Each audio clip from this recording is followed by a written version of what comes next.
Toi derrière la barrière. On n'appellerait pas une dépanneuse. Ouah, je tremble tellement ça m'a... J'ai une roue de secours, bien sûr, dans le local moteur de Bobby, j'essaye de la remplacer. Et sauf que je me rends compte de mon erreur, c'est que ma roue de secours n'est pas du tout gonflée et j'ai pas encore acheté de compresseur. Alors à ce moment-là, c'est un peu le stress, faut garder son sang-froid, on est sur la bande d'arrêt d'urgence. J'essaye de changer la roue de secours le plus rapidement possible, mais le cric d'origine du Lada Niva est pas super efficace.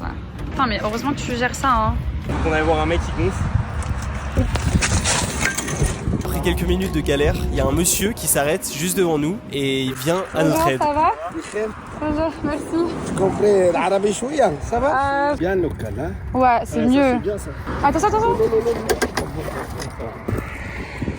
Petit cadeau local. Cadeau. Toi, tu t'appelles comment? Mohamed. Ok, enchanté. Bon bah comme tu peux le voir, Mohamed reste de longues minutes avec nous, il nous prête une cale en bois, il m'aide avec le cric. Le gros problème c'est que la roue de secours que je mets à la place de la roue qui a crevé est totalement sous-gonflée. En regardant par la fenêtre, au bout de quelques kilomètres, s'aperçoit que la roue aussi de secours s'est mise à crever. On a 4 roues et on a seulement que 3 pneus, donc là je peux te dire que c'est vraiment la galère. Mohamed est toujours avec nous, il décide de prendre la première roue qui a crevé, de la mettre dans son coffre et d'aller nous emmener à un réparateur de pneus. Et en fait on se rend compte que c'est un énorme pic en métal, une énorme tige qui est complètement rentrée dans notre pneu, qui a crevé la chambre à air à l'intérieur parce que c'est des très vieux pneus. Ouais, c'est ça qui a tout dégomme.